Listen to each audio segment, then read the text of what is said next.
കഴിഞ്ഞ ദിവസം ഞാൻ ദിയ കൃഷ്ണയുടെ ഡെലിവറി വീഡിയോ കണ്ടിട്ടുണ്ടല്ലോ, കൊതിയാവുന്നു.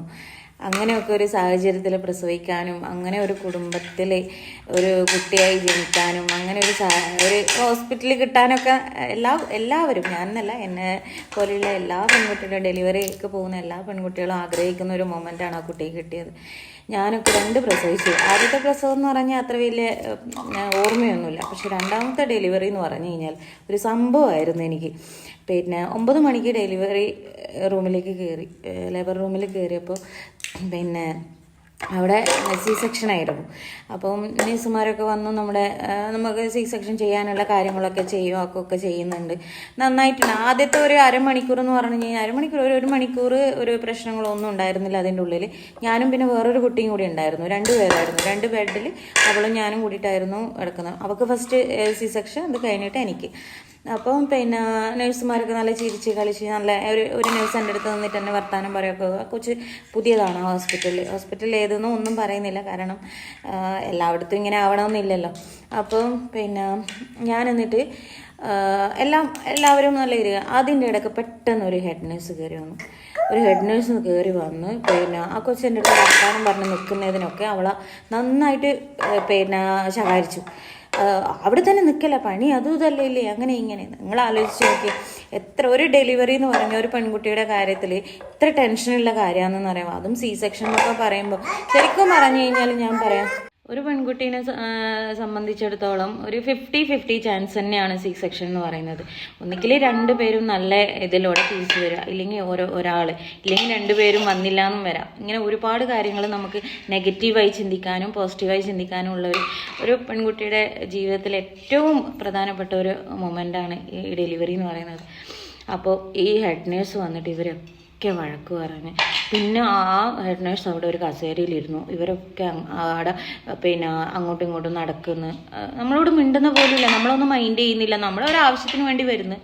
നമ്മൾക്ക് ഭക്ഷണമൊന്നും കഴിക്കാൻ പാടില്ലല്ലോ. അപ്പോൾ ഗ്ലൂക്കോസ് അങ്ങനെ എന്തെങ്കിലും ഇതെല്ലാം ചെയ്യുന്നുണ്ടെങ്കിൽ അതിന് വേണ്ടിയിട്ട് മാത്രം നമ്മുടെ അടുത്തേക്ക് വരുന്നത്, നമ്മളോട് സംസാരിക്കുന്നില്ല. അതൊക്കെ കഴിഞ്ഞ് ഈ കൊച്ചിൻ്റെ ഡെലിവറി ടൈമായി. അപ്പോൾ അവളെ കൊണ്ടുപോയിട്ട് അവൾ തിരിച്ചു വരുന്നു. അപ്പോൾ നെക്സ്റ്റ് ഞാൻ പോകേണ്ടതാണ്. അവളെ കൊണ്ടുവരുമ്പോൾ അവൾ ഭയങ്കരമായിട്ട് ബോഡി ഇങ്ങനെ തണുത്ത് വിറച്ചുകൊണ്ടാണ് വരുന്നത്. അപ്പം തണുത്ത് വിറച്ചുകൊണ്ട് വരുന്നത് എൻ്റെ അടുത്തേക്കാണ് വരുന്നത്. പോകേണ്ടത് ഞാനാണ്. അപ്പം ഞാൻ ചോദിച്ചു, അയ്യോ ഇതെന്തെന്ന് ഇങ്ങനെ വരുന്നതെന്ന് പറഞ്ഞിട്ട് ടെൻഷൻ നല്ലോണം ആയി. എന്ത് ചെയ്യാൻ, ഒന്നും ചെയ്യാനില്ല, നമ്മൾ ഒറ്റയ്ക്കേ ഉള്ളൂ. പിന്നെ ഈ നേഴ്സുമാരെന്ന് പറയുന്നത് അവർ നേഴ്സുമാരാണ്, അവർ ചെയ്യേണ്ടതേ അവർ ചെയ്യും. അതെൻ്റെ ചേച്ചിയല്ല, എൻ്റെ അമ്മയല്ല, എൻ്റെ എൻ്റെ ആരുമല്ല, എൻ്റെ കുടുംബക്കാർ പോലും അല്ല. അവർക്കിത് ഇന്ന് ഇത് എന്നെ കാണുന്നു, നാളെ വേറൊരാളെ കാണുന്നു, അത്രയേ ഉള്ളൂ. അപ്പം ഈ കൊച്ചു വന്നിട്ട് എനിക്ക് ഭയങ്കര പേടിയായി. ഇങ്ങനെ വിറക്കെന്ന് പറഞ്ഞു കഴിഞ്ഞാൽ എന്തോ ഞാൻ ചോദിക്കുന്നുണ്ട് അവളോട്, നീ ഓക്കെ ആയോ ചോദിക്കണം. അപ്പം എന്നോട് പറഞ്ഞു, പിന്നെ നമുക്ക് ഈ മോഷൻസ് പോകാൻ വേണ്ടിയിട്ടുള്ള മെഡിസിൻ തരും, അത് പോയി എല്ലാം റെഡിയായി ഞാൻ ഇരിക്കുക. പിന്നെ എനിക്ക് പേടിൻ്റെതാണോ എന്നറിയില്ല, എനിക്ക് പിന്നീടും ബാത്റൂമിൽ പോകാൻ തോന്നിക്കൊണ്ടിരിക്കുന്നു. ഡോക്ടർ പറയുന്നു, ഡോക്ടർ വിളിക്കുന്നുണ്ട് ഡോക്ടർക്ക്. അപ്പോൾ ഡോക്ടർക്ക് എൻ്റെതും കൂടി ചെയ്തിട്ട് വേണം പോകാൻ വേണ്ടിയിട്ട്. ഡോക്ടർ വിളിക്കുന്നുണ്ട്. ഞാൻ പറഞ്ഞു ഓക്കെ എന്നാൽ പോവാം, പിന്നെന്താ ചെയ്യേണ്ടത്, വേറെ ഒരു ഓപ്ഷനും ഇല്ലല്ലോ, നമുക്കിത് വേണ്ടാന്ന് വെക്കാനും പറ്റില്ല, നമുക്ക് ഒരു ഇതുമില്ല. അപ്പോൾ പോകുന്ന വഴിക്ക് നമ്മളെ ഒന്ന് ഹസ്ബൻഡിനെ കാണിക്കും. അപ്പോൾ ആ ഹസ്ബൻഡ് ഓൾ ദി ബെസ്റ്റ് എന്നൊക്കെ പറഞ്ഞ് നമ്മളെ അങ്ങ് വിടും അതിൻ്റെ ഉള്ളിൽ പോയി. അവിടുന്ന് ഇതന്നെ പേടിച്ചിട്ട് എൻ്റെ ഓക്സിജൻ കിട്ടുന്നില്ല എനിക്ക്. അപ്പോൾ ഞാൻ പറയുന്നുണ്ട്, എനിക്ക് ഓക്സിജൻ കിട്ടുന്നില്ല, ചെയ്യല്ലേ എനിക്ക് ആവില്ല എന്ന് പറയുന്നുണ്ട്. കാരണം പേടി. പിന്നെയും മനസ്സിലുള്ള ആ കൊച്ചിൻ്റെ മുഖമാണ് പിന്നെയും മനസ്സിൽ വരുന്നത്, എനക്കും അങ്ങനെ ആവുമോ അല്ലെങ്കിൽ എനക്കെന്തെങ്കിലും സംഭവിക്കുമോ എന്നുള്ള ആ ഒരു സിറ്റുവേഷനാണ് വരുന്നത്. പക്ഷേ ഒരിക്കലും അങ്ങനെയൊന്നും ഒരാൾക്കും ഉണ്ടാകാൻ പാടില്ല. ദിയ കൃഷ്ണയുടെ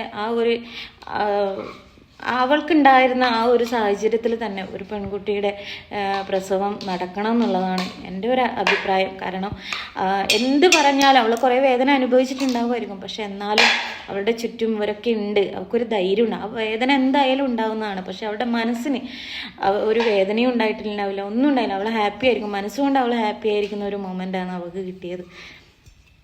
അതിനൊക്കെ ഭാഗ്യം ചെയ്യണമെന്ന് പറയാം. ചിലപ്പോൾ ഭാഗ്യമെല്ലാം ഉണ്ട്, എന്താ പറയണ്ടേ എന്നൊക്കെ